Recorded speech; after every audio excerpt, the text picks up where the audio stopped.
Et à la une le jour d'après pour Elisabeth Borne qui a une nouvelle fois engagé hier en début d'après-midi la responsabilité de son gouvernement en ayant recours à l'article 49.3 de la Constitution sur l'ensemble du projet de loi de la réforme des retraites. Elle assure qu'une incertitude planait pour le vote jusqu'à la dernière minute. Une prise de parole de la première ministre dans un hémicycle sous tension avec huée et entonnement de la Marseillaise par les Insoumis. Dans la rue, quelques milliers de personnes ont manifesté spontanément dans plusieurs villes de France. À Paris, c'est sur la place de la Concorde que les manifestants se sont donné rendez-vous et non sans débordement. Le ministère de l'Intérieur a fait savoir que 250 personnes ont été interpellées. Une réforme fortement contestée, donc les députés de l'opposition ont jusque 15h30 pour déposer leur motion de censure. Olivier Dussopt, le ministre du Travail, lui, juge que la réforme, je cite, n'est pas un échec. Annonce faite au micro de RMC et BFM TV ce matin. Un nouvel appel à la grève lancé par l'intersyndicale ce jeudi 23 mars, conséquence du déclenchement de l'article 49.3. C'est lors d'une conférence de presse que les représentants ont fait savoir qu'ils continueraient à donner de la voix.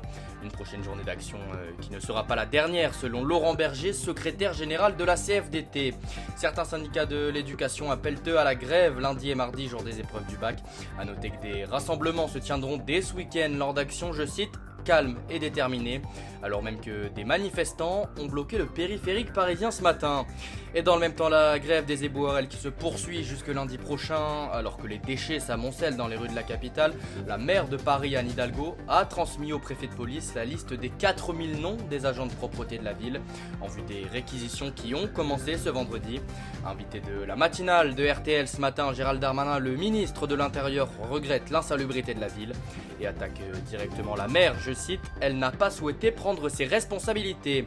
Dans l'actualité également, on l'a appris ce matin, le président chinois Xi Jinping effectuera une visite d'État en Russie la semaine prochaine pour rencontrer Vladimir Poutine. Il s'agit de la première visite du chef de l'État depuis le début du conflit ukrainien. Enfin du sport, et c'est une première en près de 60 ans, l'OGC Nice qualifié en quart de finale de la Ligue Europa après sa victoire hier face au Sheriff Tiraspol 3-1. Nice, dernier représentant français sur la scène internationale dans cette Coupe d'Europe.